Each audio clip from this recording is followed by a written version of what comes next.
လောကမှာပညာရှိဆုံးသူတယောက်ဖြစ်လာဖို့ဘာတွေလိုအပ်တယ်လဲပြည့်စုံတဲ့မွေးဖွားခြင်းလားနန်းတွင်းကပြုစုပြောင်းဆောင်မှုလားဒါမှမဟုတ်အစဉ်ပြေချောမွေ့တဲ့ထီးနှံဆက်ခံမှုလားမဟုတ်ပါဘူးရှောလမုန်ဇလန်ဟာဘုံချက်တီနဲ့စတင်ခဲ့တာမဟုတ်ပါဘူးအရေးမဲတွေအပြစ်တွေဒုစရိုက်တွေတစ္ဆာဖောက်မှုတွေနဲ့တည်ခြင်းတရားတွေကြားကစတင်ခဲ့တာပါအစ္စရေးလူမျိုးတွေမေ့ပြောက်ချင်နေတဲ့အခိုက်အတန့်တစ်ခုကိုဘုရားသခင်ကအကောင်းဘက်ကိုပြောင်းလဲပေးဖို့ရွေးချယ်ခဲ့တာဖြစ်ပါတယ်။ဒါဟာငြိမ်သက်ခြင်းလို့အဓိပ္ပာယ်ရတဲ့အမည်ရဲ့ပိုင်ရှင်မျိုးသားတယောက်ရဲ့ဇလံပါ။ဉာဏ်ပညာနဲ့အာနာသွေးဆောင်ဖျားယောင်းမှုနဲ့ခန္ဓာထေဝါမှုတွေကြားမှာဖြတ်တန်းခဲ့ရတဲ့ခရီးတစ်ခုပါ။ဒီဇလံဟာတုံလုံးခြောက်ခြားတဲ့နိုင်ငံတော်ကြီးအကြောင်းတွေမကပဲဘယ်လောက်ပဲထက်မြက်သူဖြစ်ပါစေလမ်းမရောက်သွားနိုင်တယ်ဆိုတဲ့အချက်ကိုမျိုးဆက်တိုင်းအတွက်တတိပေးချက်တစ်ခုလည်းဖြစ်ပါတယ်။ဒါကတော့ဒါဝိမင်းကြီးရဲ့သားတော်ဗိမာန်တော်ကိုတည်ဆောက်ခဲ့သူကဘာပေါ်မှာပညာအရှိဆုံးဘုရင်အဖြစ်လူသိများတဲ့ရှောလမုန်မင်းကြီးရဲ့ဇလံပဲဖြစ်ပါတယ်ဗျာ။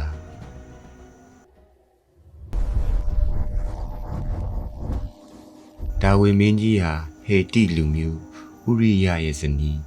ဘာရှေဘကိုတိမ့်ပိုက်ခဲ့ပါတယ်။သူတို့နှစ်ဦးပေါင်းဖော်ရာကကလေးတယောက်မွေးဖွားခဲ့ပေမဲ့ဒါဝိရဲ့အပြစ်တွေတရားစီရင်ခြင်းခံရပြီးအဲ့ဒီကလေးဟာတည်ဆုံးသွားခဲ့ပါတယ်။ဒါပေမဲ့ဘုရားသခင်ဟာဒါဝိနဲ့ဘာရှေဘအပေါ်မှာသူ့ရဲ့အစီအစဉ်ကိုအဆုံးမသတ်ခဲ့ပါဘူး။ထို့နောက်ဒါဝိသည်မိမိမယားဘာရှေဘကိုနှစ်သိမ့်စေပြီးလျှင်သူနှင့်ဆက်ဆံသဖြင့်သားတယောက်ကိုဖွားမြင်လေ၏ထိုသားကိုရှောလမုန်ဟုအမည်ပေး၍ထာဝရဘုရားသည်သူ့ကိုချစ်တော်မူ၏ကြည်ကွဲစရာတွေကြားကဖွားမြင်လာတဲ့ကောင်လေးတယောက်ဟာဘုရားသခင်ရဲ့ကရုဏာတော်ကိုပြသတဲ့ပြရုပ်တစ်ခုဖြစ်ခဲ့ပါတယ်ဒါဝိဒ်ကသူ့ကိုငြိမ်သက်ခြင်းလို့အမည်ရတဲ့ရှောလမုန်လို့အမည်ပေးခဲ့ပါတယ်ကလေးဘဝမှာရှောလမုန်ဟာတည်ငြိမ်တဲ့အရှိန်အဝါတွေခြားသူနဲ့ကွဲပြားနေတာရှိခဲ့ပါတယ်သူဟာထူးခြားပြီးတိတ်ဆိတ်တဲ့ဉာဏ်ပညာတစ်ခုရှိနေခဲ့ပါတယ်။အဲ့ဒီဉာဏ်ပညာဟာလွန်ထင်ရှားတဲ့အတွက်ပြောဖက်နာတန်ကတဏိမာဒီကလေးဟာထာဝရဘုရားရဲ့ဗိမာန်တော်တည်ဆောက်မဲ့သူဖြစ်လာလိမ့်မယ်လို့ကြီးညာခဲ့ပါတယ်။ဒါဝိမင်းကြီးကတော့ဒီကလေးကိုကြည့်ပြီးမျှော်လင့်စရာစိုးရိမ်စိတ်နဲ့ဒီလိုပြောခဲ့ပါတယ်။ဘုရားသခင်ရွေးချယ်ထားတဲ့ငါသားရှောလမုန်ဟာငယ်ရွယ်ညွတ်နေသေးတယ်။ဒါပေမဲ့လှုပ်ဆောင်ရအမဲ့မှုတွေကတော့အယံကိုကြီးမားလာပါလေဒါဝိရဲ့အခြားသောသားတော်တွေဟာအာနာမမုန်းမှုတွေနဲ့လောင်မြိတ်နေတဲ့အချိန်မှာပဲရှောလမုန်ကတော့ဉာဏ်ပညာနဲ့ဘုရားသခင်ပေါ်ခံညာကြောင်းယဉ်ခြင်းတွေနဲ့ကြီးပြင်းလာခဲ့ပါတယ်ဒီဉာဏ်ပညာဆိုတဲ့ဆုလက်ကြီးဟာသူ့ကိုအန္တရာယ်ရှိတဲ့မုန်တိုင်းတစ်ခုရဲ့အလဲဘဟုချက်စီကိုတွန်းပို့လိုက်လိမ့်မယ်လို့တော့ဘယ်သူကမှမသိခဲ့ပါဘူးဒါဝိမင်းကြီးအိုမင်းမဆွမ်းဖြစ်လာတာနဲ့အမျှနန်းတော်ကြီးဟာအာနာလူပွဲတွေဆင်နွှဲရာစစ်တလင်းတစ်ခုဖြစ်လာခဲ့ပါတယ်အရက်ရှည်ပြီးရုပ်ဖြောင်းတဲ့သားတော်အဒေါနီယာဟာမိမိကိုမိမိဘရင်အဖြစ်ကြီးညာလိုက်ပါတယ်သူဟာယထာလုံးတွေကိုစူးစီးတဲ့နန်းနှင်းစားတော့ပွဲတစ်ခုကျင်းပပြီးမူးမတ်တွေနဲ့စစ်ဗိုလ်ချုပ်တွေကိုဖိတ်ကြားခဲ့ပါတယ်ဒါပေမဲ့တယောက်တော့သူကိုတော့ချန့်လှက်ခဲ့ပါတယ်ဒေါနီယာဟာချီနန်းကိုအတင်းတမတိမ်ပိုက်ဖို့ကြိုးစားနေတာကိုပရောဖက်နေတဲ့ကြားလိုက်တဲ့အခါမှာဘီရှပကိုတွားပြီးပြောခဲ့ပါတယ်အဒေါနီယာဘရင်လုံနေတာကိုသိမကြဘူးလားကျွန်ုပ်တို့ရဲ့အရှင်ဒါဝိမင်းကြီးကတော့ဘာမှမသိသေးပါဘူးအခုတင့်အသက်နဲ့တင့်သားရှောလမုန်ရဲ့အသက်ကိုကဲတင်နိုင်ဖို့ကျွန်ုပ်အကြံပေးပြစီဘီရှမရဲ့ရင်ထဲမှာတုန်လှုပ်သွားပါတယ်သူဟာမင်းကြီးရဲ့အိတ်ဆောင်ထဲကိုအပြေးလွှားဝင်သွားခဲ့ပါတယ်ဘီရှပကရင်တုန်နေတဲ့အတန်နဲ့ဒီလိုရှောက်တင်ခဲ့ပါတယ်ရှင်မင်းကြီးကျမရဲ့သားရှောလမုန်ဟာအရှင်နောက်မှာထီးနှံဆက်ခံရမယ်လို့အရှင်ကိုယ်တိုင်ဂတိတစ္ဆာပြုခဲ့တယ်မဟုတ်ပါလားတဲ့မင်းမိန်နေတဲ့ဒါဝိရဲ့မျက်လုံးတွေဟာနောက်ဆုံးအကြိမ်အဖြစ်မီလီယံတွေလိုဝင်းလက်လာပါတယ်သူဟာကရင်ပေါ်ကနေထလိုက်ပြီးနောက်ဆုံးအမိန့်တော်ကိုဒီလိုထုတ်ပြန်လိုက်ပါတယ်ငါရဲ့အမှုရန်တွေကိုတောက်ခေါ်ကြငါသားရှောလမုန်ကိုငါစီးရဲ့လားပေါ်တင်ပြီးဂီဟုံအရက်ကိုခေါ်သွားကြအဲ့ဒီမှာပယောဟိတ်ဇာဒုတ်နဲ့ပရောဖက်နာတန်တို့ကသူ့ကိုအစ္စရေးပြည်အဖြစ်ပေးသိပ်ပေးကြစီပြီးရင်တဘိုးရာတွေကိုမှုတ်ပြီးရှောလမုန်မင်းကြီးတက်တော်ရာကျော်ရှိပါစီလို့ဖိတ်ကြွေးကြစမ်းတဲ့ချိန်ခဏလေးတင်းမာတဲ့ စစ်မှန်တဲ့ဘုရင်ဖြစ်နန်းတက်လာခဲ့ပါတယ်အဒေါနီးယားရဲ့စားတောက်ပွဲကြီးမှာလူတွေအားလုံးဟာထိတ်လန့်တုန်လှုပ်သွားကြပါတယ်ပျော်ပွဲရှင်ပွဲဆင်နွှဲနေတဲ့အတန်တွေတစ္ဆာဖောက်ခြင်းရဲ့နာကျင်မှုတွေအဖြစ်ပြောင်းလဲသွားခဲ့ပါပြီ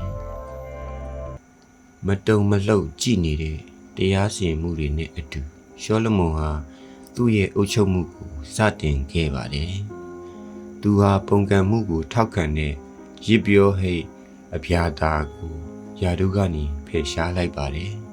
ဒါပြင်ရစ်ပလင်မှာခိုလုံခွင့်တောင်းခံနေတဲ့ဒါဝိမင်းကြီးရဲ့ရက်ဆက်ကြမ်းကြုတ်လာတဲ့စစ်ဗိုလ်ချုပ်ကြီးရွာဘကိုလည်း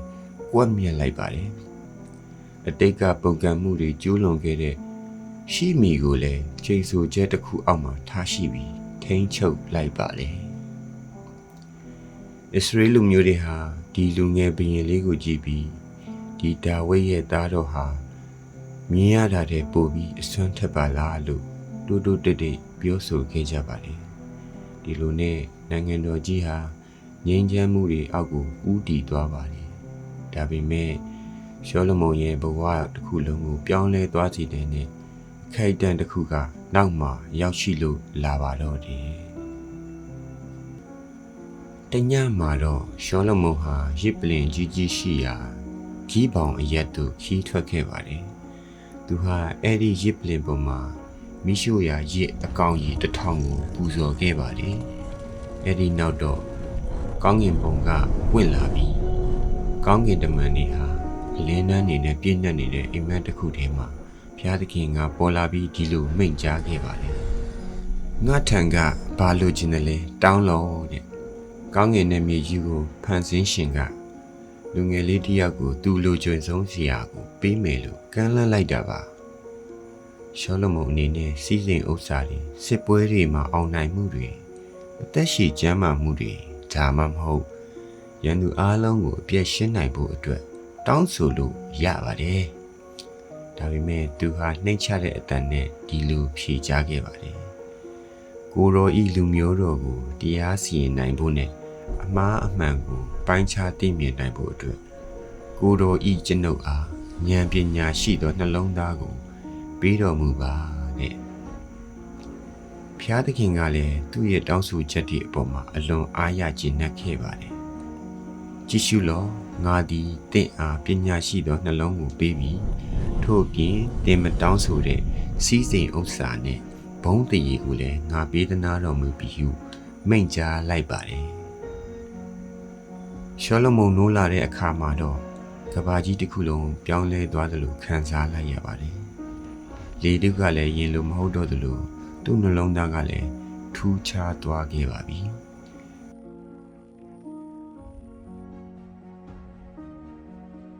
ရှောလမုန်မင်းကြီးရဲ့ဉာဏ်ပညာကိုစမ်းသပ်မဲ့အမှုတစ်ခုဟာ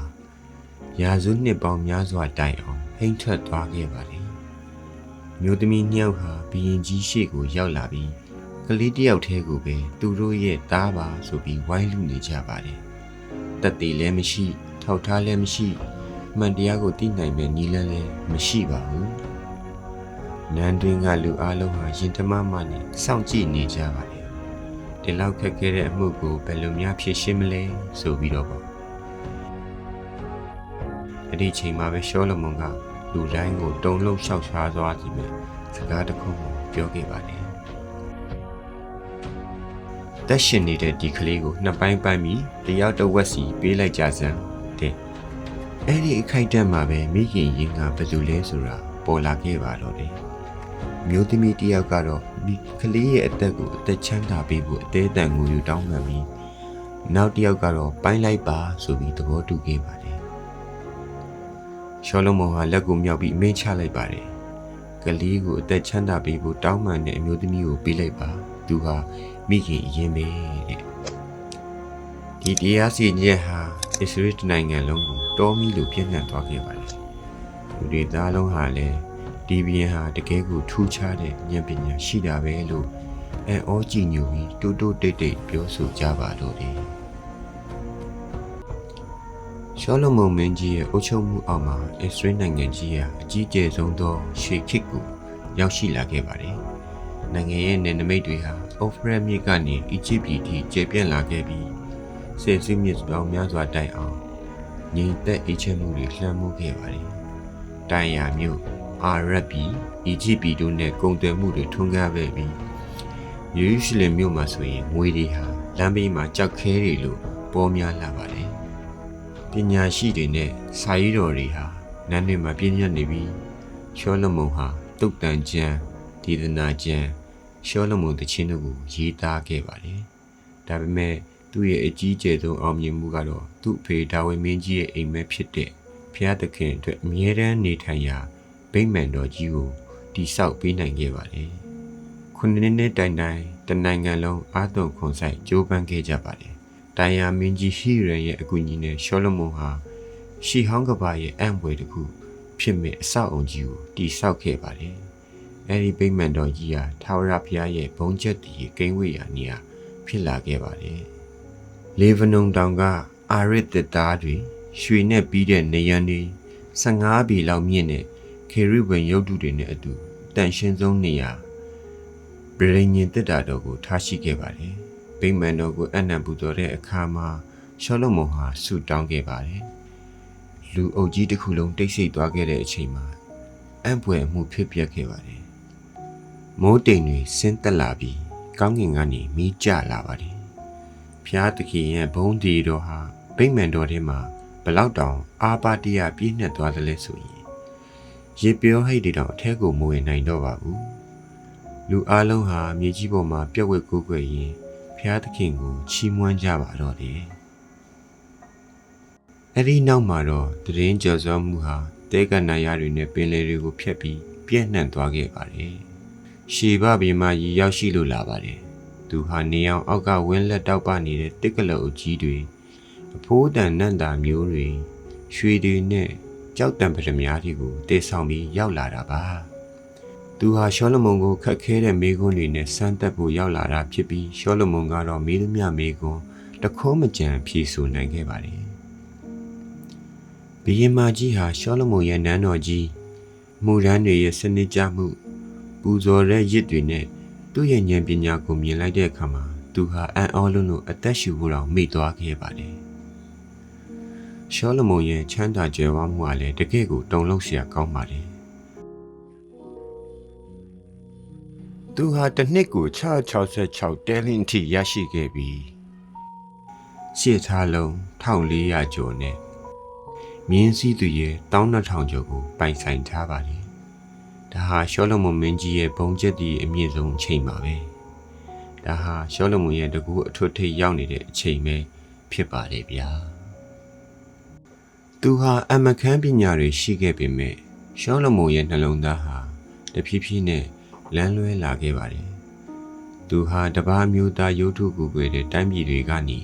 မိဖုရား900နဲ့မောင်းမ300အထိသိမ်းပိုက်ခဲ့ပါတယ်ရှောလမုန်တက်ကြီးလာတဲ့အခါမှာတော့သူ့ရဲ့စီနီးမယားတွေဟာ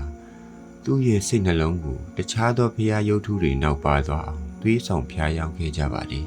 ။ထာဝရဘုရားအတွက်ဗိမာန်တော်ကြီးကိုတည်ဆောက်ခဲ့တဲ့သူ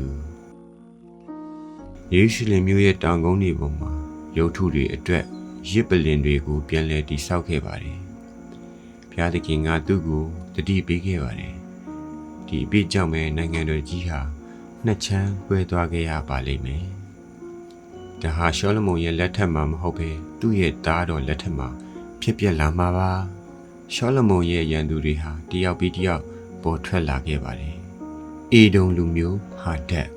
ဓမ္မတက်မြို့ကရေဇုံနဲ့ဆိုးဝါးဆုံးကတော့ရှောလမုန်ရဲ့အမှုရန်တစ်ခုဖြစ်တဲ့ရေရောပေါင်းပဲဖြစ်ပါတယ်။ပရောဖက်အဟိယကရေရောပေါင်းဟာဣသရေလလူမျိုး10ခုကိုအုပ်ချုပ်ရလိမ့်မယ်လို့ကြေညာခဲ့ပါတယ်။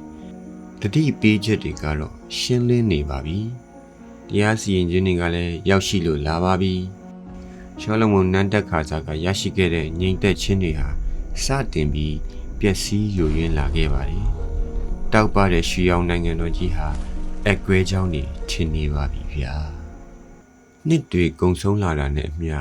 လမ်းမရောက်နေတဲ့ရှောလမုန်ရဲ့စိတ်နှလုံးဟာနောက်ဆက်တွဲအကျိုးဆက်တွေစတင်ဖြစ်ပေါ်လာခဲ့ပါပြီ။တစ်ချိန်ကထာဝရဘုရားကိုကြောက်ရွံ့ယူတည်ခဲ့တဲ့မင်းကြီးဟာအခုတော့ဘုရားသခင်ရဲ့တရားစီရင်ခြင်းအရေးမဲအောင်မှာရှောက်လွှမ်းနေရပါပြီ။ ဘု ဖျားသခင်ပေါ်ထွက်စေခဲ့တဲ့ရန်သူတွေဟာလည်းပိုပြီးဖိအားပေးလာကြပါလေတောင်ဘက်မှာဟာဒက်မြောက်ဘက်မှာရေဇုံနဲ့နိုင်ငံတို့ကြီးနှစ်ချမ်းကွဲမဲ့ပရောဖက်ပြုချက်ကိုစုပ်ကန်ထားတဲ့ရေရောပေါင်းတို့ဟာအခွင့်အရေးကိုစောင့်ဆိုင်နေကြပါလေရှောလမုန်တိဆောက်ခဲ့တဲ့ခမ်းနားထေပွားတဲ့နိုင်ငံတော်ကြီးဟာငြိမ်းချမ်းမှုတွေမရှိတော့ပါဘူးရွှေရောင်ခက်ကြီးဟာလည်းမိမ့်မိန်ပြောက်ွယ်လို့သွားခဲ့ပါပြီရှောလမုန်ဟာအစ္စရေးနိုင်ငံကိုအနှစ်40တိုင်အုပ်ချုပ်ခဲ့ပါတယ်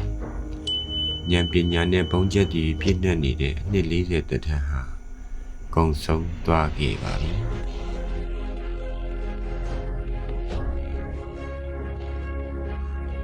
ဒါပေမဲ့ဇလန်ကတော့မပြီးဆုံးသေးပါဘူးသူ့ရဲ့ရွေးချယ်မှုကြောင့်ဖြစ်လာတဲ့အကျိုးဆက်တွေဟာနောက်မျိုးဆက်တွေကိုစောင့်ကြိုနေခဲ့ပါတယ်သူ့ရဲ့သားတော်ယောဘောင်းဟာနန်းတက်ခဲ့ပါတယ်သူဟာငယ်ရွယ်တဲ့ခေါင်းမာတဲ့ဉာဏ်ပညာလည်းကင်းမဲ့သူတစ်ယောက်ပါရှောလမုန်မင်းကြီးရဲ့နောက်ဆုံးနှစ်တွေမှာခံစားခဲ့ရတဲ့လေးလံတဲ့ဝင်တိုးဝင်ပိုးတဲ့ကနေတက်တာခွင့်ရဖို့လူအုပ်ကြီးဟာယောဘောင်းမင်းကြီးကိုစုယုံတောင်းဆိုခဲ့ပါတယ်ဒါပေမဲ့ယောဘောင်းဟာလူကြီးသူမတွေရဲ့အကြံပေးချက်ကိုပယ်ချခဲ့တယ်သူဟာသူ့ရဲ့ပေါင်းတင်နေနဲ့မာနထောင်လာတဲ့စကားတွေကိုပဲနားထောင်ခဲ့ပါတယ်ငါဟာမင်းတို့အပေါ်မှာခွန်တိုးကောက်မယ်ငါဖေကမင်းတို့ကိုနှင်တန်နဲ့ဆုံးမရင်ငါကတော့ကင်းမီကောက်နဲ့ဆုံးမမယ်လို့ကြေညာလိုက်ပါတယ်အဲ့ဒီခိုက်တံမှာပဲနိုင်ငံတော်ကြီးဟာပြိုကွဲခဲ့ပါတော့တယ်မျိုးနွယ်စုဆဲစုဟာခွဲထွက်သွားကြပါပြီပရောဖက်အဟိယကြိုတင်ဟောခဲ့တဲ့အတိုင်းရေရောပေါင်းနောက်ကိုလိုက်သွားခဲ့ကြပါတယ်ဒါဝိဒ်အမျိုးနယ်ပေါ်မှာယူဒနဲ့ဗေယနိမျိုးနယ်လူစုပဲသစ္စာရှိကြံ့ရစ်ခဲ့ပါတော့တယ်ရှောလမုန်တိဆောက်ခဲ့တဲ့စီလုံးနဲ့နိုင်ငံတော်ကြီးဟာနှစ်ချမ်းကွဲသွားခဲ့ပါပြီစီလုံးညီညွတ်တဲ့အစ္စရေးနိုင်ငံတော်ကြီးရဲ့အိမ်မက်ဟာလည်းပျက်စီးသွားခဲ့ပါပြီဒါပေမဲ့ရှောလမုန်ရဲ့အမွေနှစ်တွေကတော့ယနေ့တိုင်တည်ရှိနေသေးပါသူ့ရဲ့ဉာဏ်ပညာတွေကိုတုတ်တန်ချမ်းထဲမှာတွေ့နိုင်တယ်လို့သူ့ရဲ့စင်ကြင်သုံးသပ်မှုတွေကိုလည်းဒေသနာကျမ်းမှာကြားနိုင်ပါလေသူရဲ့ကြပြလင်္ကာတွေဟာလည်းရှောလမုန်တခြင်းထဲမှာပဲ့တင်ထပ်နေသေးပါသူစိတ်ဆောက်ခဲ့တဲ့ဗိမာန်တော်ကြီးဟာနောက်ပိုင်းမှာဖျက်ဆီးခံရခဲ့ပေမဲ့မျိုးဆက်ပေါင်းများစွာတဲ့ဘုရားသခင်ကိုကိုးကွယ်ရာပုံစံငယ်တစ်ခုဖြစ်လာခဲ့ပါလေသူ့ရဲ့ဘဝဆက်ကြောင်းကတော့ကျွန်တော်တို့အတွက်တတိပေးချက်တစ်ခုဖြစ်နေပါလိမ့်မယ်ကြီးမားတဲ့ဉာဏ်ပညာဆိုတာဘုရားသခင်ပေးတဲ့ဆုလက်တစ်ခုဖြစ်ပေမဲ့သစ္စာရှိတဲ့နှလုံးသားတစ်ခုကိုတော့ကိုယ်တိုင်တည်ဆောက်ရမှာဖြစ်ပါတယ်ဒါကတော့လောကမှာပညာရှိဆုံးဘုရင်တစ်ပါးရဲ့အောင်မြင်မှုနဲ့ကြာရှုံးမှုရဲ့ဇလံပဲဖြစ်ပါတယ်ဗျာတကယ်လို့ဒီဇလံကတင့်ကိုစိတ်ကူးစိတ်တမ်းတွေပေးခဲ့တယ်စိတ်လှုပ်ရှားစေခဲ့တယ်ဒါမှမဟုတ်သင်ခန်းစာတစ်ခုခုတင်ပေးခဲ့တယ်ဆိုရင်နောက်ထပ်တင်ဆက်မဲ့ရုပ်ရှင်ဆန်ဆန်ကျန်းစာပုံမြင်တွေကိုကြည့်ရှုနိုင်ဖို့ကျွန်တော်ရဲ့ channel ကို subscribe လုပ်ပေးထားပါဦးနော်ကျေးဇူးတင်ပါတယ်နော်